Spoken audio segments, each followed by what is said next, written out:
Hi, I'm Jeremy Nicholas. Welcome to Every Day in February, Day 5, February the 5th, surprisingly. And today we're going to talk about putting humour into your speaking. Now, humour doesn't have to just go in after dinner speaking. It can go in conference speaking, keynote speaking, training sessions. A little bit of humour. It just is the little bit of spoonful of sugar, perhaps, to help the medicine go down. And I'd like to start by reading a joke.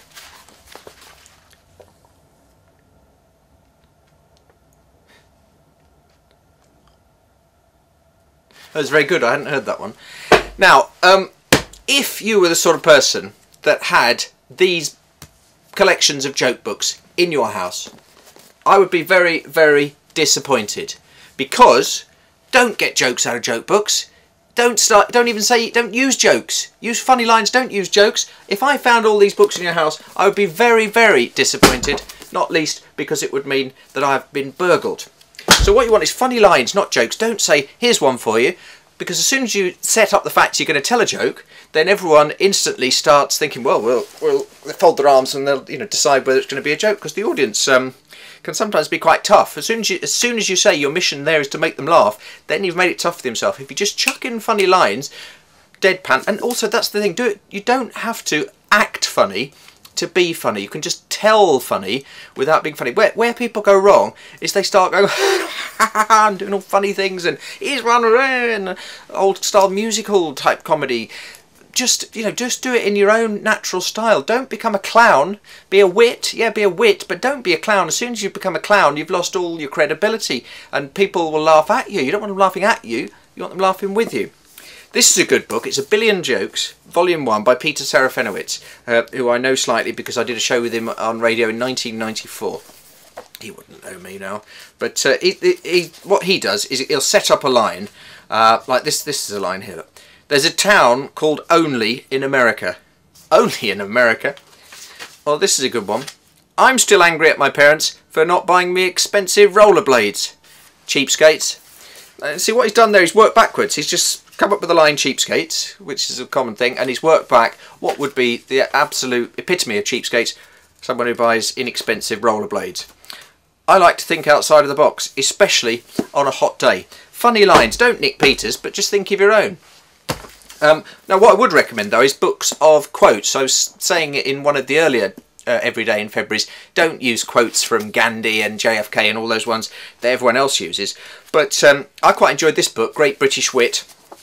And for example, I do quite a lot of after dinners for sports clubs, and so I might look up, if I was doing a sport that I don't do particularly often, I mainly do rugby, football, golf, but if I was doing one for, say, cricket or gymnastics, I don't know why I do a gymnastics dinner, I might look in here and find a gymnastics one.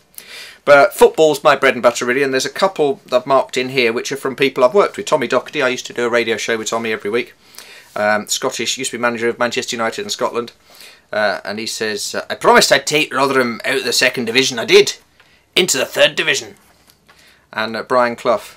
I wouldn't say I was the best manager in the business, but I was in the top 1. Did lots of stuff with Cloughie in the 80s and 90s. So you could use quotes like that.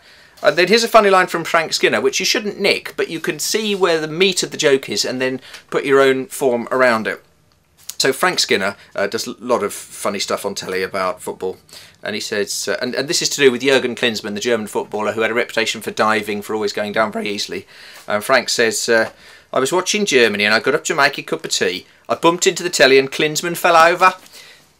So what you could do with that is obviously update it. Who's the person that dives in the modern game? Perhaps it's Luis Suarez, or one of the players that's currently in the Premier League. If you were doing an after dinner or any kind of event anywhere in the country, look who the team is, find out who the person is diving, and put some line in that, but not bumping into the telly.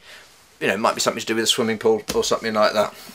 So I love my books of humorous quotations. I often dip into those. I've marked a couple here. I can't remember what they are. Let's have a look. Better to have loved a short man than never to have loved at all.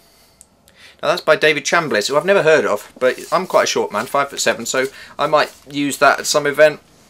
And then, these are just about exercise classes, so if I was doing one for, say, David Lloyd, doing a corporate for David Lloyd, Caroline Rhea's line, my favourite machine at the gym is the vending machine.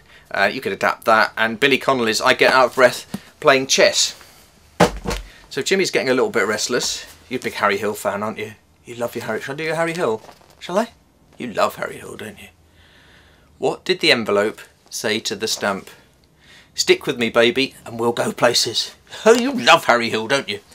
My favourite Harry Hill line is, I saw him do it years ago at the Comedy Store, and he came on and he had these great big bushy eyebrows, no mention of it, and about half an hour into his act he suddenly said, eyebrow tablets, is it 1 a day or 2? I can never remember. And that was it. The whole point was just that one visual joke. This is not a joke book. This is a book called OMG by the Professional Speaking Association President Jeff Ram. It's a brilliant book about observational marketing greats. I'm only holding this up because then he will send me a crate of brown ale. So thanks for that, Jeff. OMG, it's short for, oh my God, have you seen the Sunderland score? How weird, man, we still haven't scored. Right, I think that's about it, Jimmy. You're getting a bit lively, aren't you? Oh, there we go. Want to come and sit with Daddy? Say goodbye to the people. Bye-bye. Bye-bye. It's like a sort of high-class ventriloquist act, isn't it, with me being Nina Conti and him being the monkey. Gem at jeremynicholas.co.uk if there's anything that you want to email in. Somebody asked for the humour one, that's why we did that today. If there's any stuff that you want me to do features on in every day in February. Otherwise, everything's on my website that you could possibly need, which is jeremynicholas.co.uk. Don't go to .com because that's not me. Thank you.